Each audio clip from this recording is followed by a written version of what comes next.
You're in the Fieldhouse with the Clack Academy. All about the ball. Yeah. Tonight, we find a way. And they knock A-plus content. Output County Authentic stories. to be the 7A champions. Actionable Georgia takeaways. 2018. We're going to attack them like they've never been attacked. This is the Fieldhouse Podcast. What's up, coaches? Welcome to another episode of the Fieldhouse Podcast. I'm here today with Coach Clack, who I know is wrapping up the end of a season. He's in the middle of a lot of off-season planning, so appreciate the time you've taken to join us today. How you doing, Coach? Doing great. Just got out of the weight room with the guys, finishing up, first and second period with my econ class, third period with the boys, and now working on the work now. So yeah. Well, good stuff. we've got, I know that you've been really, really busy, obviously running full steam with the full season. Now you got a little bit of time, take a little break. You got the holidays coming right around the corner, Thanksgiving. You got any big plans coming up for Thanksgiving break? No big plans. We're going to have I have an annual staff, get together.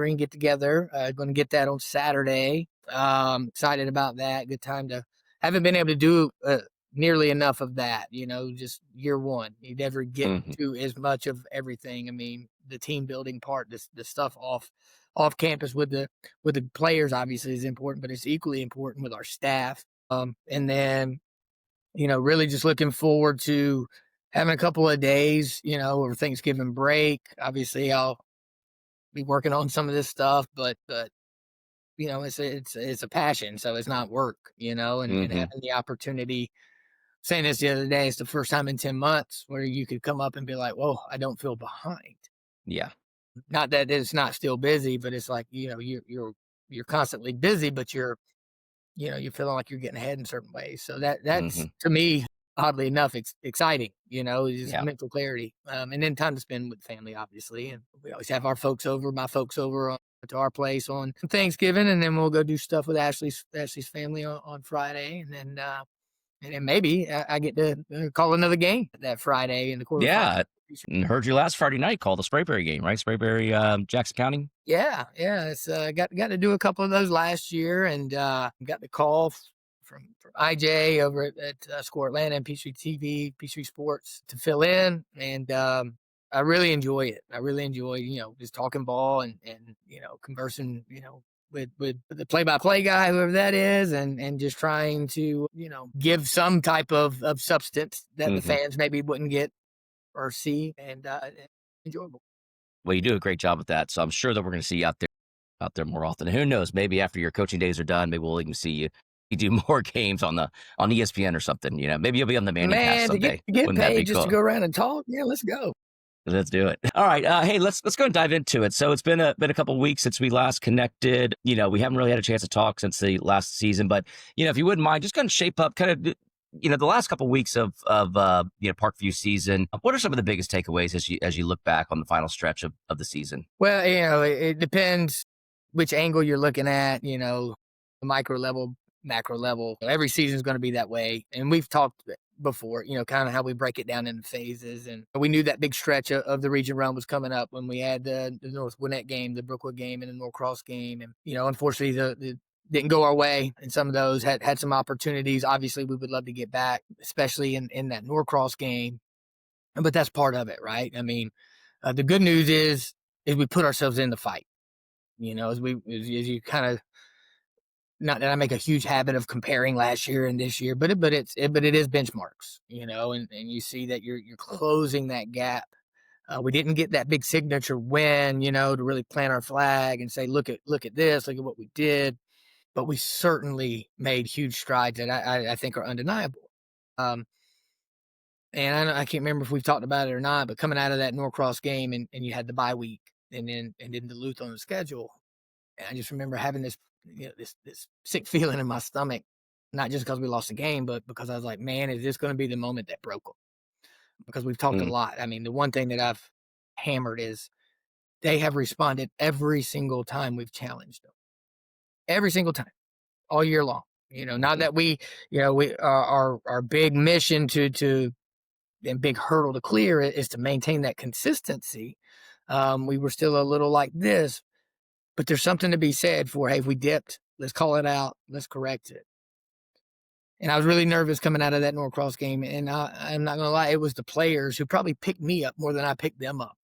And we had a great bye week practice, a great week of prep versus Duluth. Went out and played a really good game and got that bad taste out of our mouth. So I was so proud of that. And I definitely let them know going into that game just how impressed I was with the week of work, really the 2 weeks of work, when every reason in the world you could have come in there and understandably been down a notch or two. That was just so gratifying to me, because that, again, going back to the core values, that is the epitome of toughness. Mm-hmm. That is the epitome of toughness. And I think that comes because the brotherhood's strong. And then so now we got that one last big game, really a playoff game. It's how we phrased it going into Peachtree Ridge. We knew if we lost that game, we're out. If we win that game, we're in. And, I talk a lot about this at times too. Styles make fights. They talk about that in boxing. I knew that was going to be a tough matchup for us. Just the way where our teams are, what their strengths are, what our weaknesses are, our strengths, their weaknesses. So we knew that was going to be a real tough one. But we came out and jumped on them, took a 7-0 lead. It's kind of back and forth, and then we kind of had that lull, in the back end of the kind of midway through the end of the first quarter into the second quarter, and continue to kind of some controllable things that we let get away from us, and a team like that is going to make you pay with 7 points. Mm-hmm. Or they're going to stop your drive and put ourselves in a hole going into halftime. But again, they come right back, and we really fought and clawed our way and had some moments in that game late to get right back in it, and just came up a little short. That talk after that game, I brought the players up, and we just shared, I don't know, 10 minutes, just how much I appreciated the senior group, and really how sorry I was. Yeah, that I felt like we couldn't quite figure out the recipe in time to get them to where they needed to go. And, I take ownership in that. That's my job as the head coach of a program. Yeah, tell me about that locker room mindset for that last game, and specifically the seniors, and what the message to the senior was there. Yeah, it was, tears and just a really, you could just feel the finality of it in a sense, because it is. It's you're not making the playoffs at that point, and so now you flip the page and you come out of that, you still got a game to play. You're going to get some Meadow Creek, and so then the message turns to, how do you want to be remembered? How do we want to go out? We've come this far. Yeah, our season's going to end, and it's been a long time. I don't know that I've ever had a game. My first year as head coach at West Forsyth, we didn't make the playoffs, but that going into that last game, there was still it was dependent on if we win and these guys lose and this and that. But we're out, we were eliminated. Mm-hmm. So that was kind of a first. And if there's one thing that I think is worth sharing about all of that, first, we had a great week. We wanted to make it fun, wanted to still understand we had the job to do. And we always meet on game days at 2:30 when they get out of school, before we get into everything we do. And I let the seniors know the night before. I was like, hey, I want to give you the opportunity to share anything that's on your heart. No script, no prep questions, just and no pressure. If you want to get up and share, what your experience has been, what you hope that the underclassmen and future guys can take away. And I had no idea where it was going to go. We probably spent 45 minutes, and 20 seniors or so got up, and it was powerful. We're 4-5 going into this game, but to hear their story and what this season has meant to them. I looked at someone like us, said, you would have thought we just won a region championship and on the way to, all this stuff. But it just shows you the power that it really, and this can be seen as lip service at times and just kind of coach speak, it is so much bigger than the game. It's so much bigger than wins and losses. And I'm sitting here and I'm putting together some things for our banquet, and I always write kind of a reflection for the guy who does the awards for us. And I started thinking back on, last January, February, when I first got here, and understanding, these seniors have had now a third head coach. They've had a dozen or so teammates who were here and are not here for whatever reason. And I didn't know what I was walking in. I knew nobody, and I'm just observing. And I'm like, okay, well, it's not a toxic environment, but darn it, if the morale and the feeling of the kind of defeated is palpable. Mm-hmm. And so when I met with all those seniors one-on-one, I was very intentional about my message. I said, I can't come in here and I'm not going to promise you the moon. I'm not going to promise you things that I don't believe I can deliver or really aren't dependent on me to deliver. But what I can do is if you give me the opportunity to earn your trust and maybe give me through spring to show you what the vision of this program is and how we want to operate and how we want to carry ourselves and what we're going to make important, I promise you it's going to be an experience that you'll be proud of. And win, lose, or draw, you're going to be able to make an impact. You're going to be known, and I believe this, you're going to be known as the group that stayed, that believed in DePaul, that held the rope and righted the ship. And that doesn't mean you don't have to have a certain amount of wins to do that. You got to have a certain amount of belief, a certain amount of effort, buying into the values that we're going to build this thing on, which is brotherhood, effort, toughness. And to hear them verbalize it. I mean, there's 20 guys that spoke, a dozen of them led off with, I didn't know if I was going to play this year. And I'm so glad that I did. This has been a wonderful experience. You guys, looking at the underclassmen and juniors, you guys are going to be ready to take it to the next level. And man, I'm getting cold chills just speaking about it because it gave me such a shot in the arm. I mean, 10 months. I mean, when we're working and you're running on fumes and you're coming down to, I mean, it gets heavy. I'm not going to say it doesn't. And I just have, I have a renewed sense of, okay, not that I'm ready for the season to be over, but when the season's over, I cannot wait to attack this off season because we got work to do. Yeah. Yeah. That had to be a very, very powerful message because it's what you've been telling the seniors all season long, right? Is what mark are you going to leave, right? What legacy are you going to leave behind? And when you look back at this, if you've given your effort, you're going to realize you were part of the change and you were part of this propulsion of this program moving forward. No doubt. Nobody's going to remember what the records were. Nobody's going to remember, this and that. They're going to be like, that was the group that stayed. That was a group that said, it's bigger than me. We're going to be about something a little bit bigger than myself right now. Because the easy thing would have been like, you know what? Yeah, I got other things to do. I can focus on another sport. I can just decide to enjoy my senior year. And nobody would have blamed you. Nobody. But you decided to commit and do the work and show up, and take the punches and keep getting up off the mat. And, that's what it's all about. I mean, that translates to life and that translates 100. to what they're going to be able to take away from this one experience. That'll be a small piece of their patchwork of what's going to end up making them as an entire human being and their entire run through this time around. But I hope it's been a meaningful one to them. I hope that it has made as much of a difference in their life as it has in mine and these coaches and these players, because it is truly something to be proud of. I want to talk about goals for the season because I think from an outside perspective, someone could look at the season and go, oh, well, they didn't make the playoffs, so coach probably didn't feel like he hit his goals. But that's not your perspective on the season.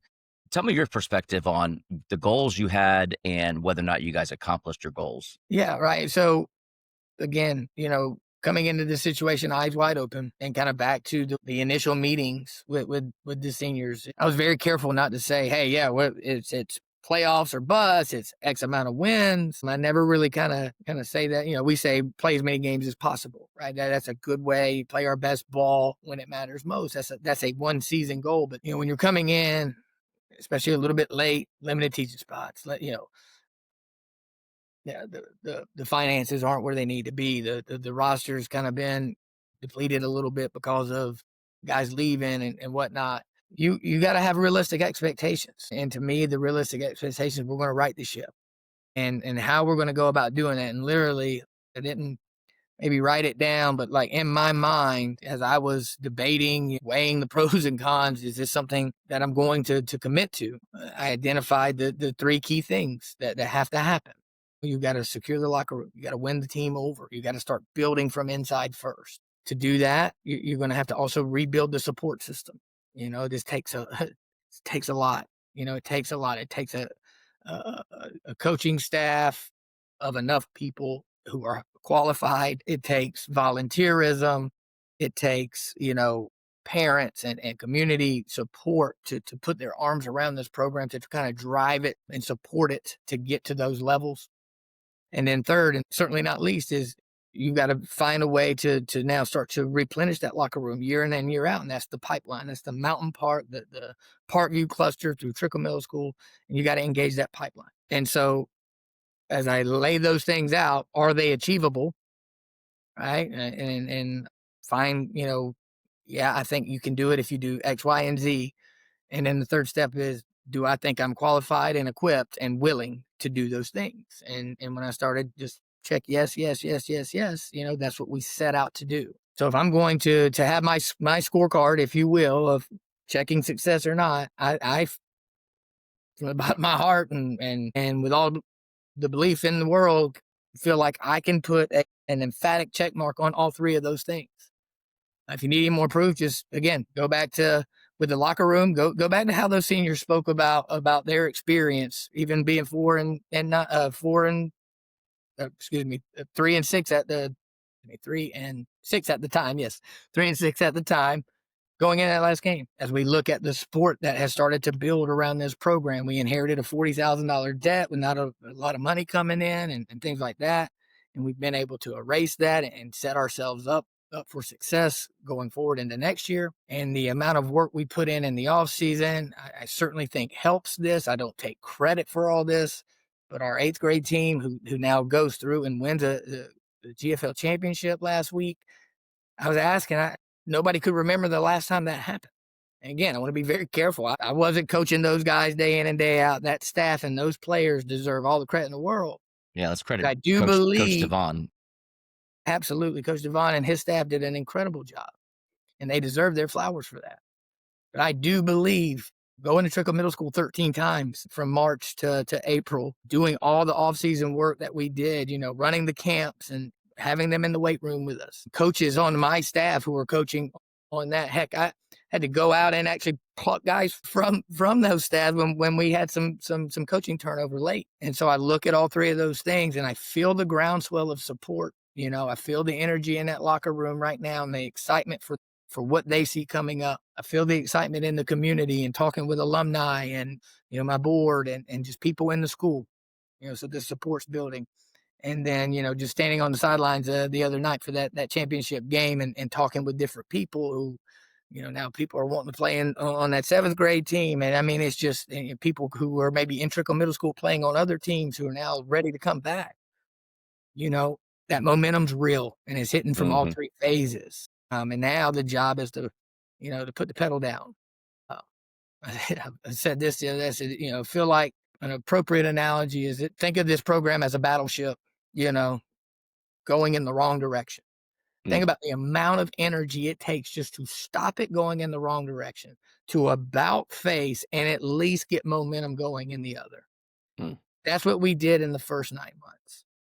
So my challenge to everyone at all three of those levels is imagine what happens if we have as much growth in the next 9 months as we did in the first 9 months.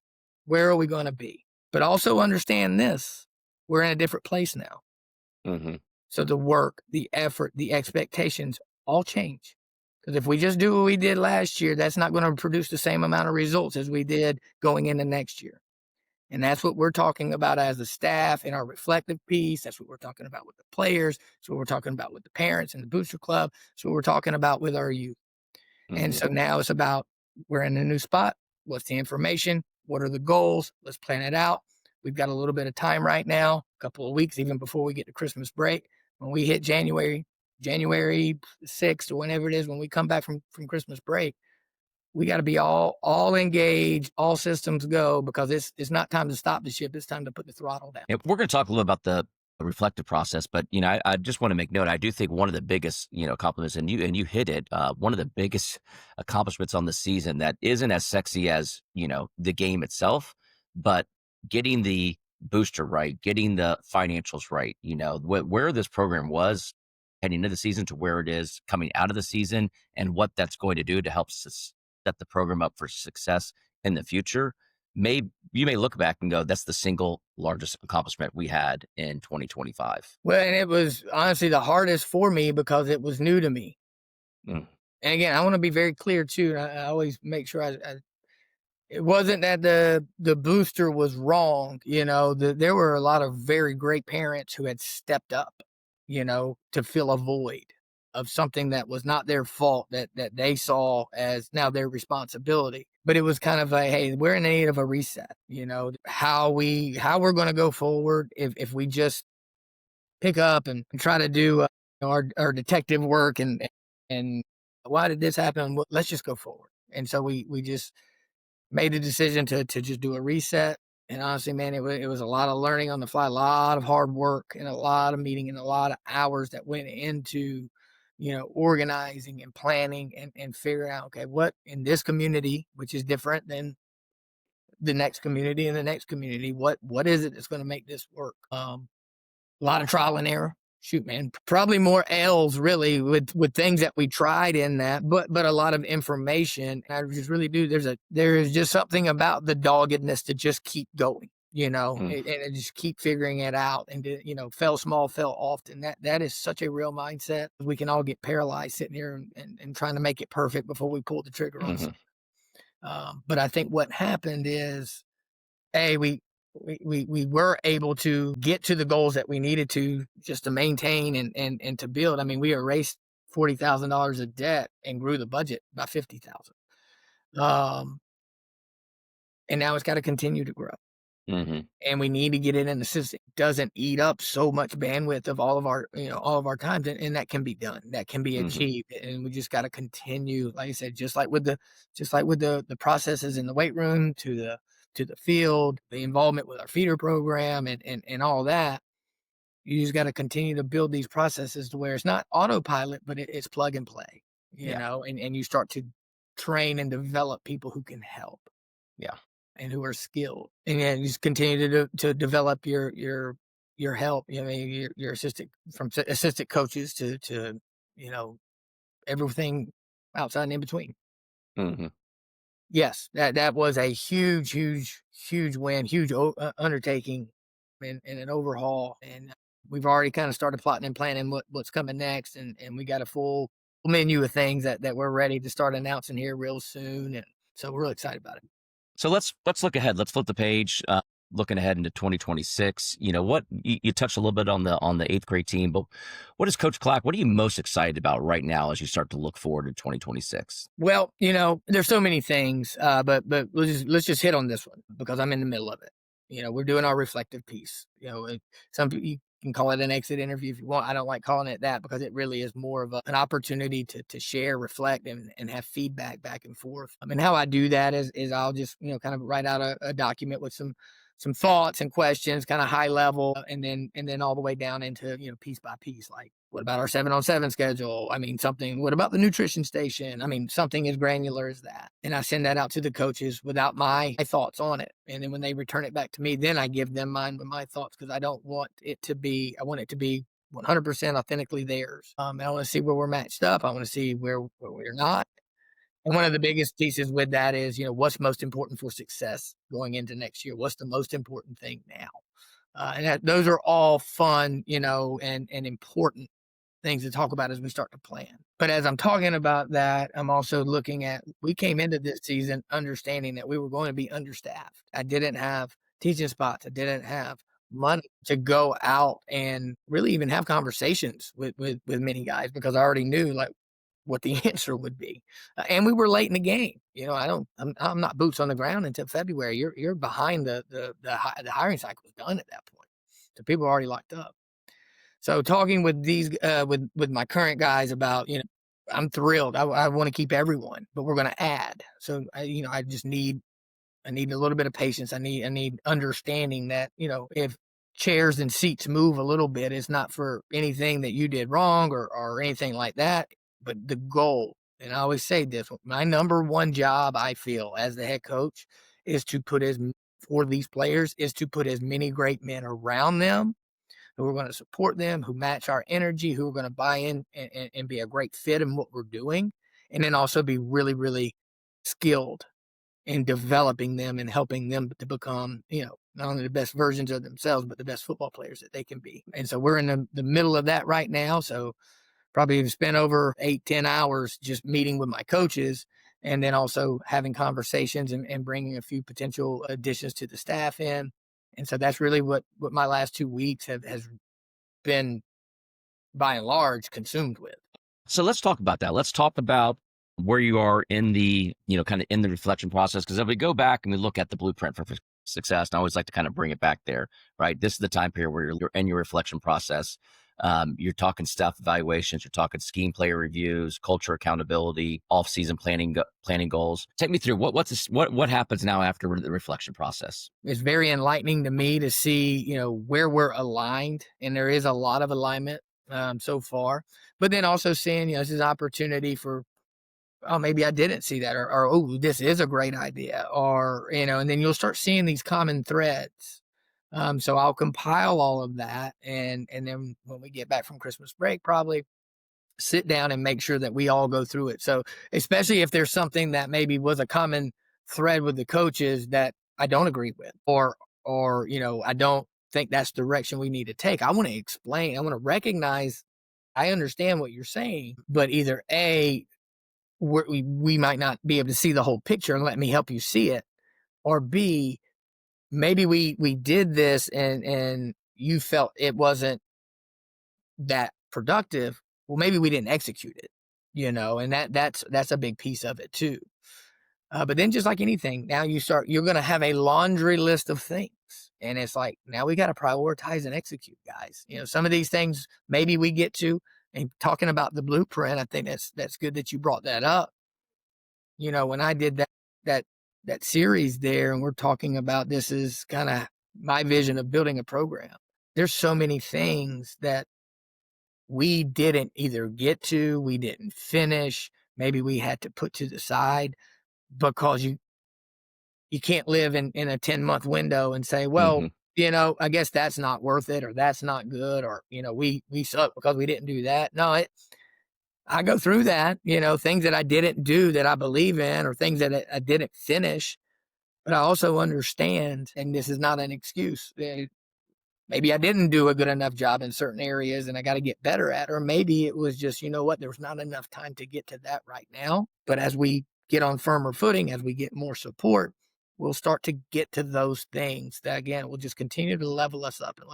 So long-winded answer, back to your point, is bringing all that information together, collaborative way, so that we can then truly have a skillful process and plan going forward. What's most important now? And let's make sure we make that here. And then what's the next, and what's the next, and what's the next, and how are we going to get there? And just to maybe a good insight here, the number one thing that most all of us agree on, the most important thing is to build the number one thing that we're looking at, and it's kind of a intangible in a way, kind of a wide lens word, but is to build discipline. And I don't mean discipline in the sense of they're bad kids. I mean discipline in the sense of, you say you want to get to here. This goes back to relentless effort. This is what you want most. We have to be skillful in the way that we work backwards and plan how we're going to get there. Goal setting, knowing how to get there skillfully, but then having the discipline and the consistency to sacrifice what I want now, maybe for what I want most. And that can literally just be, go to bed, put the sticks down and go to bed, put the phone down, get your schoolwork done. Nutrition. I mean, we've been talking about nutrition like crazy. And now we as a staff are looking at ways that we're going to help them with this. But at the end of the day, guys, if you're not planning out how you're going to get these calories and your protein and the right amount of carbs and fats and all those things in to help your body build, guess what? You're going to work really hard in that weight room, and you're not going to get the results you're looking for. All those things, I think, are what we have to do as a collective group to finally take that big next step. To not be coming up close, but to be finishing and truly starting to pass these kind of 2-tier teams and getting ourselves closer to catching those tier 1 teams. That discipline thing. I mean, it's so critical. There's a quote that I've heard that always sticks with me, but discipline equals freedom, right? What does everybody want? Everybody wants freedom. How do you get freedom? You have to be disciplined on what you do every single day. That's the ultimate exercise in freedoms. Another way I've heard it, which is very simple, discipline is the shortcut. Discipline is the shortcut. You feel like you're, when you're looking to take shortcuts, or I don't want to do this, this, and this. Yeah, it may take a little bit more time right now, maybe a little more effort right now. But what is going to get you on the back end is freedom. It's going to get you, Yeah. it's going to get you closer to your goals. Yep. So, and now the skill part is how do you take the intangible and make it tangible? Mhm. That's why goal setting is so important. Whether even if you're not, and I struggle with this of following like pen to paper process sometimes. Like, I've tried journaling for years. I just can't get myself to do it. I've, I've got apps and printouts, and I'll do it for a little bit. But I just think even the mental process to continually check in and try to build your routines, that gets you closer. Mhm. Like anything, the more skilled you get at it, the better you're going to get at it. But just even going through that process, you're probably better than 80%. Mhm. So one tangible way that we as a staff and with the players is we've closed the locker room. We've closed the field house, and we're going to put a point system on. Coming to workouts on time, ready to go, get it worked out. Go and support other players at games. Good grades. All these things we're going to build into kind of a point system, and that's how you're going to earn your varsity locker. And I just feel like that's a little piece of it, but can have a dividend down the road when they look back and it's like, okay, well, we did this because there was a goal, Mhm. and now along the way we built some great habits. Yeah. Yeah. And I love that because, and for the kids listening, I mean, it's so important. We talked about, there are some athletes that are just a different caliber athlete, right? And what gets them to that level is the mental side, the stuff that's in between the ears. And so these are the little things that you have to do in order to really position yourself beyond just skill set, but to really position yourself as an elite athlete and a leader on the team. It's these little things that as adults, your mind is kind of, you've matured to the point that you really start to understand it. But as a teenager, if you can get there at an early age, man, you've got to step up in life. Huge, huge. And I saw this question. It was on Twitter a while back. It's just one of those. It struck me. It stuck with me, and it was very simple. It was like, what if you could go back? What one thing in the sporting world would you just shake your 15-year-old self and say you need to focus on this more? And mine, like so many of them, was put as much effort and energy into the non-physical work as you do the physical work. That's so good. I mean, if we go out there and want to run sprints, we go in there and we want to lift weights. They stay after school almost every day. There's guys out here working drills together with no coach. I mean, it's awesome. They want to work. They love the physical work, but it's the mental work. It's making sure my bag is packed and I go to bed on time and I know what I'm eating and I'm studying my playbook and I'm recovering. I'm putting that, when we get that towards the end of the workout and we have the stretch built in, am I looking up and seeing that it's okay? I'm sweating like crazy because I worked hard and now I'm just smoking and joking and not putting effort into all of it because it all matters. And again, discipline is the shortcut. Discipline is freedom. And it's just helping them understand it because it's not natural. I mean, it would be, we're talking about it because it's not what most people are wired to do. Right. I want to talk about some off-season stuff you have coming up anyway. So just diving in, what are some of the projects you have that you're focusing on here outside of, Parkview specifically, but some projects you're focusing on December, January as we head into the off-season? Well, I don't know if anything is truly outside of Parkview. It all rolls back, but there are things that we're doing that maybe aren't just the football team. Some things, a big one that I hope we can get it started because I think if we get it started, it'll take off. I've, starting my company Flag Factory and spending a little time in that space. I was just not shocked. That's probably the wrong word, but it was eye opening at how similar the skills are, and as you train, but then how much more productive I think some of the just putting the flags on the hips and forcing players to do some of those things is versus what we normally do, which is just go out and play 7-on-7. And so I really started looking at that 5-on-5 Olympic model. And I started just breaking it down like this, like, okay, there's fewer people on the field, so more activity. You still got 4 out in a route, which is 90% of your passing game. 7-on-7, 5 people are out in a route with 4 seconds to throw the ball. That's not real life.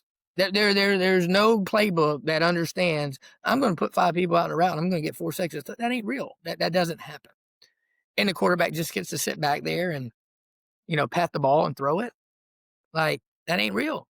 But in the 5-on-5 world, you got 4 out in a route. The field's smaller. It's tighter. The windows are closer. It's a faster game. And there's a rush on the quarterback. He's got to make a move. And if he doesn't get the ball out on time, now he's working off platform throws. He's working in conflict.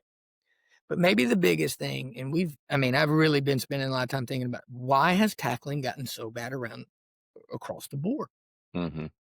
And I've got really 3 things. I can sum it up quickly. One is we don't allow kids to go out and play as much anymore, where they go out and learn these skills naturally. 2 is the game has completely evolved all the way down to 8 years old. I mean, the playbooks are bigger and they're throwing the ball around. And so it's not all packed in with 3 or 4 plays and we're just running into each other and tackling all day long. And then you get into this 7-on-7 world where all I have to do is tag off. I'm not getting bad angles exposed. I'm not really breaking down. I don't have to do any of that stuff. And then we get out and we just expect them to know it. It's not being taught as much. It's not being worked as much, and they're not being forced to do it. So we got to find ways to recognize that and to start creating solutions for it. Mm. And I just believe literally just putting the flag belt on is going to help them understand I was in bad position and I did not make that play, and that play continues to go on. I'm going to have to learn at least angles and being in a better position. And if we do that more, I think you're going to start seeing tackling improve out there just from that one change alone. So I would love to start getting more guys exposed to it and to realize it's not, if there's a stigma around it, like, it's not 7-on-7 tackle football, guys shouldn't be doing that. Like, no, it's coming, and I think it's better. And so we got a league that we're going to have here starting in January, and it's open to anyone. We got 3 divisions for high school age, kind of to middle school and freshman age, and down to 7th grade and below. And we're going to have a guys and a girls division right up here, Sundays on pretty much every Sunday for about 6 weeks, starting January 11th. To February 22nd. Hopefully it can be a fundraiser for the program a little bit, expose and help grow the flag game for our flag football team as well. And I think that is just another great way. It's going to be fun. It's going to be low stress, but competitive at the same time. And I really believe those skills will help these young guys develop a little better. So that's a big one. That's great. What do you have a website where people can go if they want to find more information on that? Yeah, well, you can check out, on my social media. I got the flyer posted, but it is flagfactoryus.com is the website where you can find it. But yeah, I got the QR code on the flyer pinned on my Instagram. And just reach out. I shared it through band the other day, and even with the high school guys, like, organize your own team. And I started having this thought too. I was like, I've had several seasons where I would see guys just organize their own little, youth, like rec basketball team. It's 5 dudes, 6 dudes getting together and they go up and they get in a league. I'm like, this is that. Just, you don't have to always have a coach. Like, I'm here to help you learn it and guide it if you got questions. But when you really look at it, it's the same passing concepts. It's the same thing. I mean, it's ball, Yeah. It's just a little different. And having the guys just get together, just having some fun, playing the game, getting outside the house. If that's all we get out of it, is work.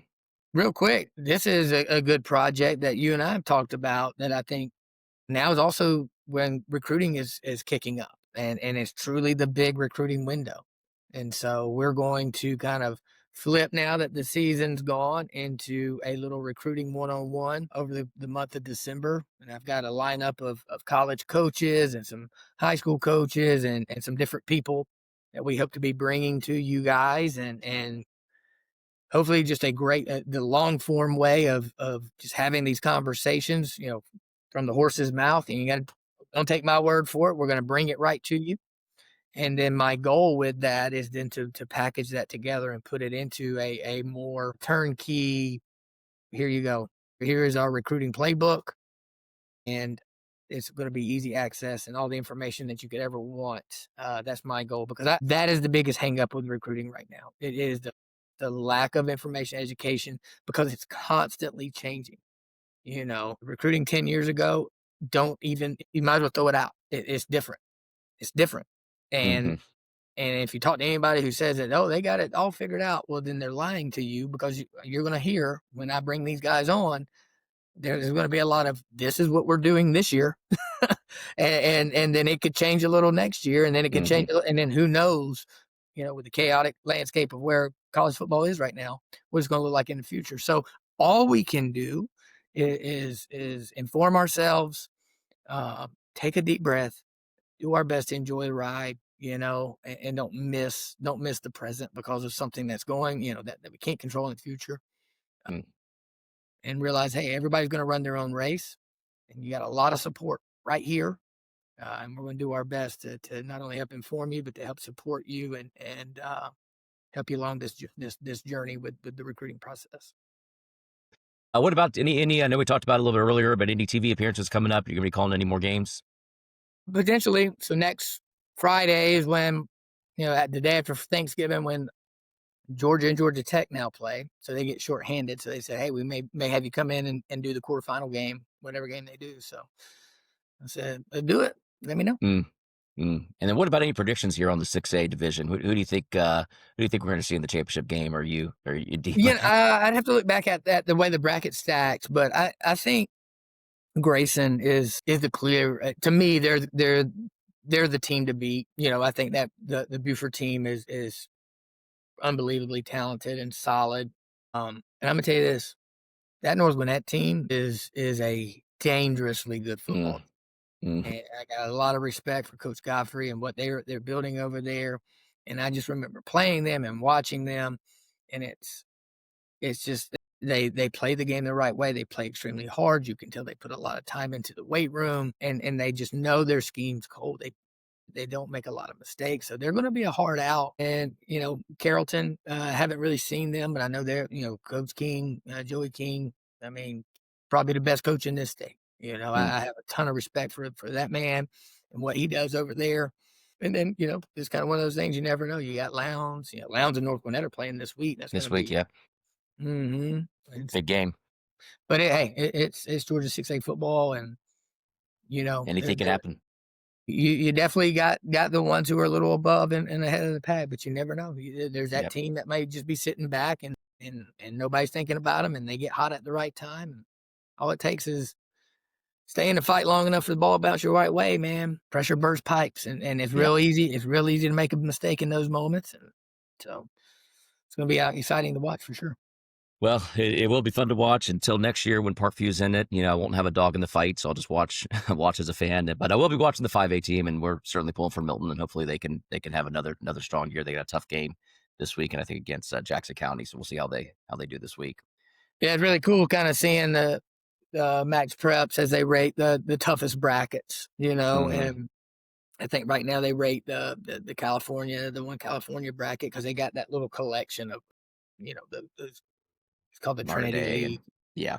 Well, it's the Trinity League, and it's a lot of those Catholic schools that essentially, I mean, it's a factory. People come from all over. But right under it is Georgia 6A, and then you go down about 3 pegs, and it's Georgia 5A. 5A. I mean, that is it. Just for the state the size of Georgia to have 2 of the toughest brackets. When you're talking about California, and you're talking about Texas, and you're talking about Florida, and then obviously there's other good football out there too. Mm-hmm.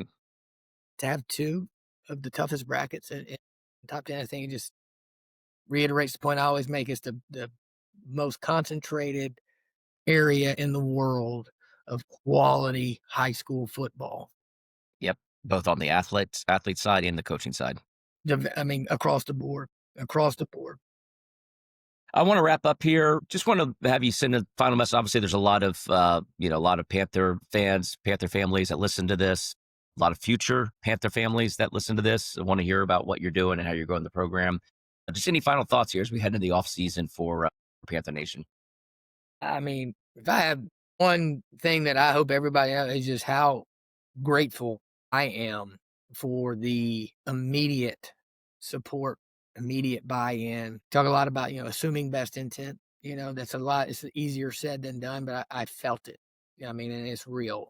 And it was probably the biggest reason why we have been able to, I feel like, accelerate this this rebuild, accelerate this turnaround, and to get ourselves in a point to where this thing can take off. And so I am so grateful for that. And it's not lost on me. Obviously, none of us are perfect. And there's things that we wish maybe would have been a little better here, there, whatever. You can kind of go down the list. But I definitely feel it. And I think everybody understands, and sees the work that we're putting in, and that's appreciated. And I hope we can stay in that mindset and stay locked at the hip and all continue to attack this thing. Because again, like I said, it's one thing to turn it around, and that's really, really, really hard. But it's another thing to continue to push it forward.